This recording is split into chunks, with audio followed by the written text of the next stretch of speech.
Estamos iniciando mais um Café e Prosa e hoje vamos bater um papo com Florence. Ela é do ISF, Internet Sem Fronteira. Francesa, mora no Brasil e milita também no Barão de Itararé.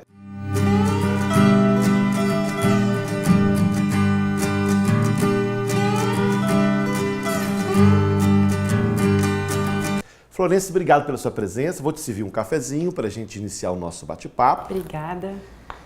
Florence, o ano de 2015 começou com uma tragédia internacional. Os jornais do mundo todo divulgaram a situação do Charlie Hebdo, o assassinato de cartunistas que militavam por uma imprensa livre, democrática, assassinados de forma bárbara. Como é que você avaliou? Você estava lá, inclusive, na França naquele período. Como é que você avalia tanto o ato contra a liberdade de imprensa ocorrido em Paris naquela ocasião e também a visão sua sobre esse processo que ocorreu lá no seu país?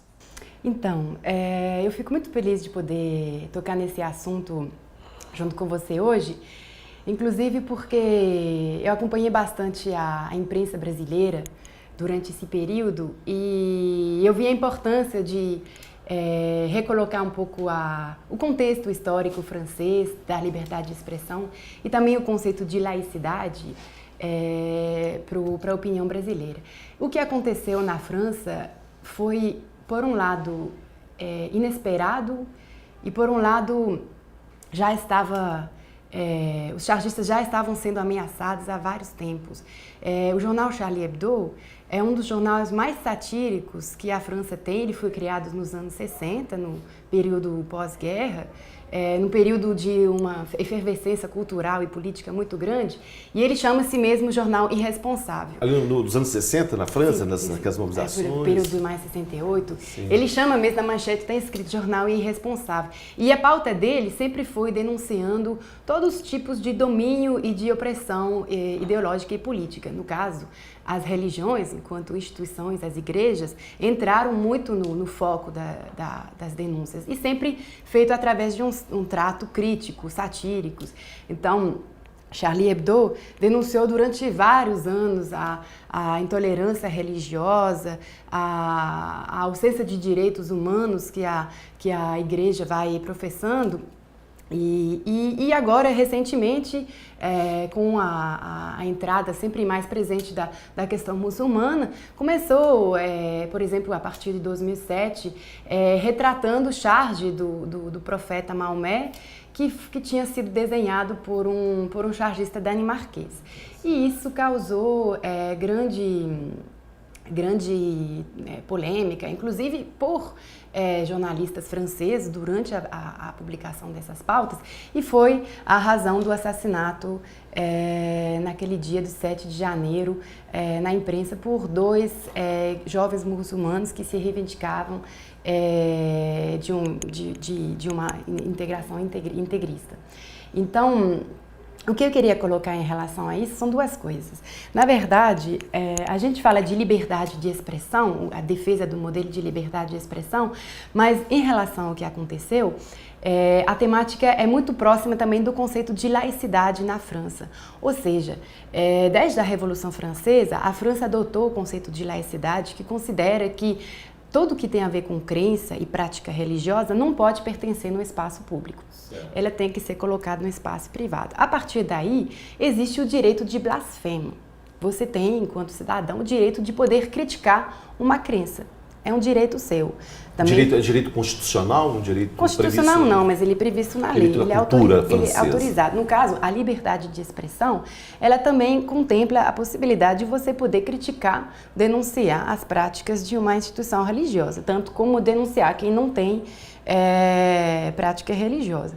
Então, esses são assuntos possíveis de ser discutidos no espaço público. Por isso que aqui, por exemplo, foi falado muito a questão da liberdade, nessa frase assim, a liberdade de um acaba quando começa a liberdade de outro. Esse negócio da religião é muito impregnada e nós vivemos um conflito Ocidente-Oriente, né? A questão da profecia dos muçulmanos, né? Maomé, ou seja, mexe muito com a questão da individualidade, da cultura também de povo. Como é que você encara isso? Essa questão dos limites éticos da comunicação? Existe limites ou não existe? Existe. A lei francesa é muito clara em relação a isso. Ela protege o indivíduo e não protege a crença. No caso, a liberdade de expressão não pode ser barrada pela liberdade de crença, mas ela vai ser barrada pelo respeito à ordem pública.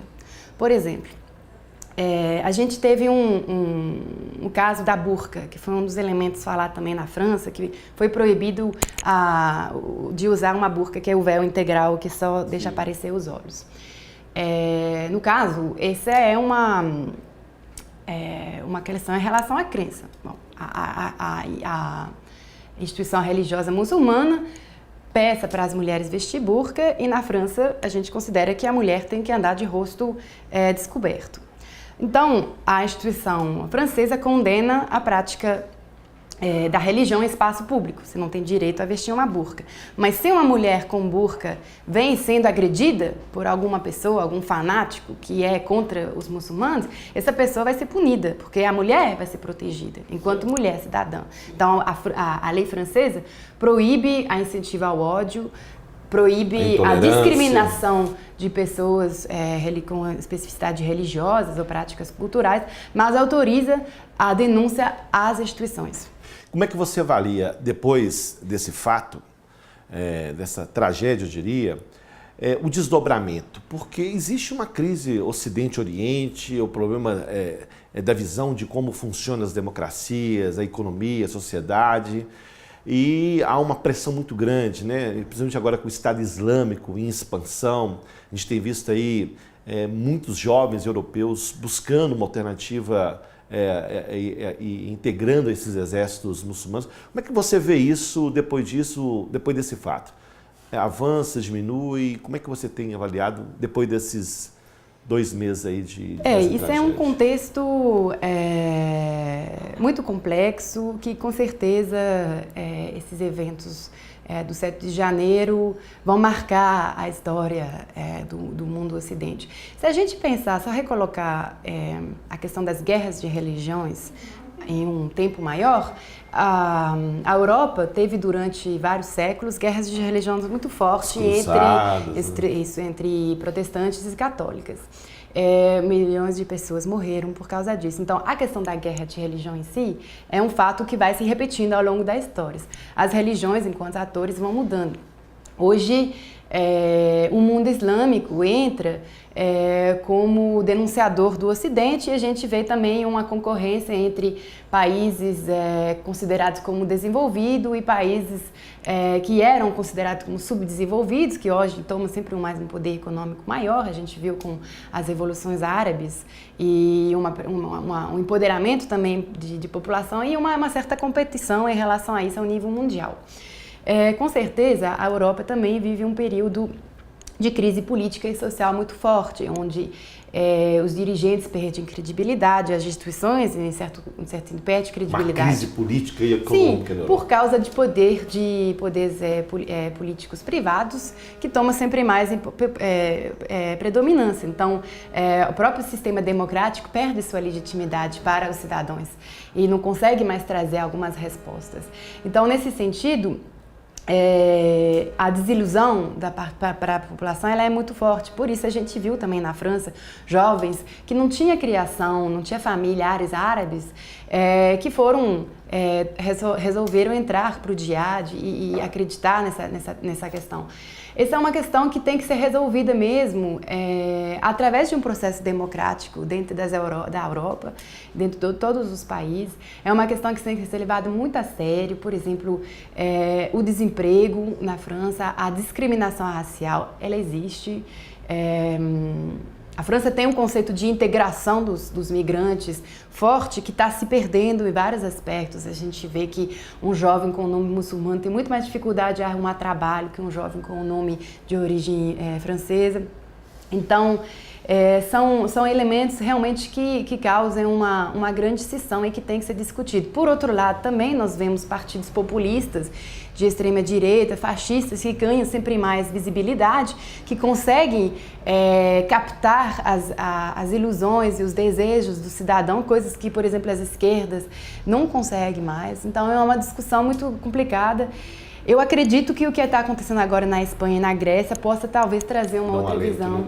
Então é isso, a questão política, econômica e social. Nós vamos dar um pequeno intervalo no nosso programa e voltaremos para discutir a posição do ISF aqui no Brasil, a questão da democracia dos meios de comunicação, enfim, as questões que vocês estão trabalhando aqui. Perfeito. Daqui a pouquinho nós voltamos com Café e Prosa.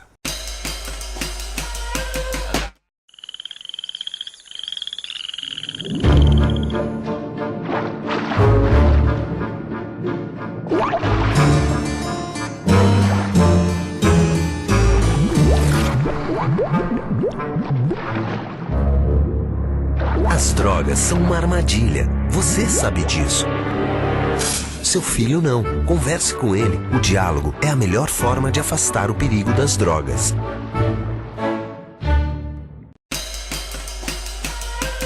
Estamos retornando o Café e Prosa e hoje estamos proseando com Florence. Ela é do ISF, Internet Sem Fronteira, francesa e mora no Brasil há algum tempo. Florence, nós estamos aí no Brasil num debate bastante forte sobre a democratização dos meios de comunicação. No Brasil, nós temos um controle profundo dos meios de comunicação, em torno aí de 6, 7 famílias que controlam todo o sistema de comunicação no nosso país. E nós dissemos que nós vivemos em um quarto poder, um poder que acaba suplantando o próprio Estado e a democracia e constituindo um espaço de desinformação na sua grande parte das vezes.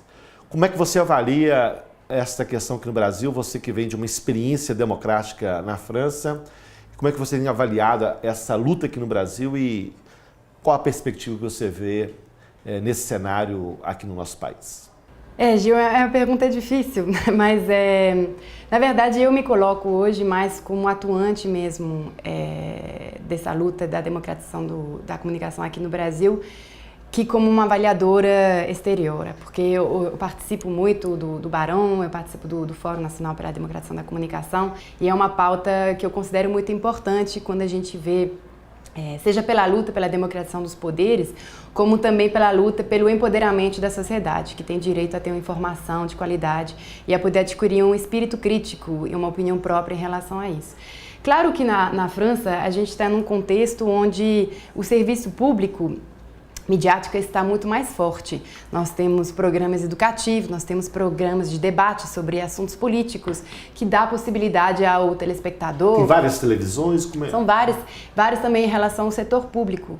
Tem televisões e rádios privadas, mas tem muitos rádios e televisões públicas que têm uma diversidade muito ampla de programa e que tem uma audiência muito alta.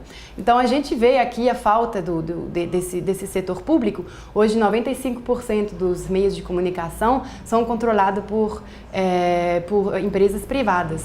Isso traz um viés, né, entre o que a sociedade é realmente, diversas, plurais, com várias cores, várias crenças, com vários territórios, e uma mídia que é homogênea, muito ligada sobre questões do Sudeste, machista e branca. Então isso cria uma cisão muito forte. É o padrão Globo de televisão e de comunicação. Então, eu fico muito admirada e eu acompanho com muito prazer esses movimentos, aprendi também muito junto com eles, que vão limitando por uma democratização da comunicação. Isso passa por vários mecanismos. Primeiro, a questão da desconcentração dos meios de comunicação. Você bem falou, todas as empresas, praticamente todos os meios de comunicação hoje são controlados por quase menos de 10 famílias. A Globo, só ela, tem um faturamento de 12 bilhões de reais por ano, controla 340 meios de comunicação, TV, 128 rádio, realmente. Internet. Então, assim, você, por exemplo, a questão da propriedade cruzada, de você ser a propriedade, possuir meios de comunicação diversos, deveria ser regulado. Segundo aspecto também é justamente a fraqueza do setor público. Quando a gente fala de setor público, a gente fala mesmo de setor estatal, no caso a comunicação da presidência, das câmeras, etc., como também tudo que é de interesse público, rádios comunitárias, informações sobre elementos históricos, canais educativos, etc. Então a gente vê a fraqueza de todo esse setor, e um dos objetivos dentro do projeto de lei de iniciativa popular, que está sendo trabalhada agora, onde os movimentos estão coletando assinatura, é justamente de garantir 1/3 do espectro, né, que são as ondas que permite o acesso aos meios de comunicação, a transmissão delas, 1/3 para o setor privado, 1/3 para o setor estatal e 1/3 para o setor público. Isso também é uma discussão muito grande. A gente vê a resistências dos meios, dos poderes privados a deixar... Donos do meio de comunicação. Dos donos. Dos empresários. E justamente falando, os donos da mídia, outra coisa que é totalmente inconstitucional, que acontece hoje no Brasil, é um político ou, por exemplo, um dono de uma igreja ser dono também de um meio de comunicação. São mais de 300 políticos que são hoje donos de meios de comunicação, coisa que é totalmente proibida constitucionalmente, sem considerar os que não são donos, mas que tem um irmão, um primo que é dono, que aí vai aumentando. Então esse é outro aspecto. Laranja para poder administrar. Exatamente. Outro aspecto. Outra questão também é a criminalização dos meios de comunicação comunitários. Hoje, para você conseguir a outorga de emitir, por exemplo, uma rádio comunitária, você às vezes precisa de esperar anos, e os critérios são muito restritores. Se você não tem direito à publicidade, você tem que emitir no raio de 1 quilômetro. Então, e as condições são muito péssimas. Então a gente vê a criminalização de muitas pessoas. Às vezes tem gente que quer continuar a emitir se a outorga, que vem sendo criminalizado duramente, até com cadeia. Então isso é intolerável. A gente vê a possibilidade também da democratização dos meios de comunicação como uma possibilidade de aumentar o emprego ao nível do território, porque hoje a concentração no Sudeste vai tirando vários municípios, vários estados da sua possibilidade de ter uma autonomia também. Então a luta é muito alta. Né? A produção local e tudo, né? É muito alta. Deixa eu te perguntar uma coisa. Você acompanhou aqui o Marco Civil da Internet, também, na minha avaliação, um grande avanço no país, né? Porque vocês trabalham na internet sem fronteiras, né? E esse universo hoje que todos têm acesso. O Brasil hoje, segundo ou terceiro maior número de acessos a esse universo. Segundo os maiores usuários de Facebook, por exemplo. Então, como é que você avalia o Marco Civil e como é que você avalia essa questão desta vamos dizer, zona de comunicação que não tem dono, todo mundo entra, fala, tem opinião. Como é que você vê essa certa anarquia que acontece nesse espaço da internet e de como que vocês veem essa questão do Marco Civil aqui no Brasil? O Marco Civil foi, inclusive, uma lei que foi muito reconhecida a nível mundial. Logo depois do Marco Civil aconteceu... Foi o primeiro ou segundo país a aprovar uma lei desse tipo, não é? Sim, foi considerado como uma lei muito avançada. Logo depois teve o encontro mundial chamado NET Mundial, que aconteceu em São Paulo em abril, logo depois da votação, e a questão do Marco Civil foi muito reconhecida. Claro que o internet aparece como uma grande oportunidade para quem não tem voz nos meios de comunicação para ter expressão. A gente vê muitos blogs, muitos meios de comunicação totalmente... revistas totalmente eletrônicas, né, se difundir e que dá uma certa possibilidade à expressão. Eu acredito que, mesmo assim, a audiência não vem sendo resolvida. Quer dizer, você tem agora o direito de se expressar, mas é claro que você não tem comparação com um programa das 8 horas que vai sair na televisão. O meu blog Desvendando Minas com a Globo é totalmente... Você vai ter a possibilidade de poder ter mais espaço para se expressar. Internet é uma anarquia, mas ela tem, você falou anarquia, eu não sei se é a palavra certa, no sentido que é um espaço de grande liberdade de expressão que, claro, que precisa ser regulado, mas não necessariamente através do que vai ser falado. Quando teve a discussão do marco regulatório, por exemplo, a direita criticou essa questão da regulação justamente falando que regulação era censura e que a gente não podia impedir de censurar a internet. E ali realmente que tem um mal entendimento que a gente vê que a regulação, às vezes, traz mais proteção. Um dos elementos, assim, o Marco Civil teve 3 pilares fundamentais. Um foi a neutralidade da rede, que foi muito importante, no sentido de você não privilegiar algum conteúdo de um outro e que todo o que trafega na onda da internet pode ser considerado como de livre acesso, então considerar a internet como serviço público. Isso a gente vê muito, por exemplo, com as operadoras telefônicas que fazem uma parceria com uma empresa de redes sociais, por exemplo, Twitter ou WhatsApp, e vão privilegiando o acesso, facilitando o acesso a essa operadora e não a outros, então isso é uma coisa que tem que ser garantida. Outro aspecto também foi a questão da privacidade dos dados, porque muitos usuários não sabem que quando eles vão utilizando a internet, quando eles vão acessando, comprando alguma coisa, os dados deles às vezes são armazenados e eles não têm acesso, não tem como controlar isso. Então o Marco Civil também trouxe esse avanço. E o terceiro, justamente, é a questão da liberdade de expressão. Antes, por exemplo, se um artigo polêmico era publicado num site, o site mesmo que poderia ser condenado e teria que tirar esse documento do ar. E não precisava passar por uma questão judiciária. Hoje, o Marco Civil garantiu que o site não vai ser perseguido por isso, antes que não haja um processo judiciário que vai avaliar se esse conteúdo infringe ou não a lei. Isso também é uma garantia à liberdade de expressão. Agora, é claro, a gente sabe que a internet pode ser utilizado por vários caminhos. Hoje, por exemplo, tem muitas denúncias sobre pessoas que incentivam o estupro nas redes sociais. Isso tem que passar por um processo judiciário de avaliação e não necessariamente por um julgamento da opinião. Certo. Eu falei em anarquia, mas uma profusão de informações. Nós estamos encerrando o programa, infelizmente. Queria perguntar para você como é que eu faço para entrar em contato com o ISF, Internet Sem Fronteiras, se o nosso ouvinte quiser participar desse movimento. Então, a gente tem um site francês, chama internetsansfrontières.org, e a gente também tem uma página Facebook no Brasil, Internet Sem Fronteiras Brasil. Nós participamos acompanhando todas essas campanhas ao nível nacional, o NET Mundial, o Marco Civil, a democratização da comunicação, e aqui em Belo Horizonte também nós participamos de um projeto de educomunicação em âmbito escolar, onde a gente organiza oficinas de jornalismo com jovens com o intuito de formar a visão crítica em relação à mídia e também incentivá-los a ter uma opinião política própria em relação à informação que a gente vê. Porque, por exemplo, a gente percebe que hoje os jovens são muito influenciado, tem muito acesso à informação, mas nem sempre tem toda a capacidade crítica para entender o que a informação traz. Então, isso é um processo de educação que o modelo pedagógico hoje não traz e que a gente vai tentando trazer através de oficinas, atividade em escolas, etc. E os projetos que a gente está desenvolvendo aqui. Então, quem tiver interesse pode entrar na nossa página, entrar em contato conosco, vai ser um prazer trabalhar junto. Lorence, muito obrigado. O papo foi muito bom, foi tempo também. Curto, mas nós teremos outras oportunidades, tá bom? Muito obrigado. E nós estamos encerrando mais um Café e Prosa.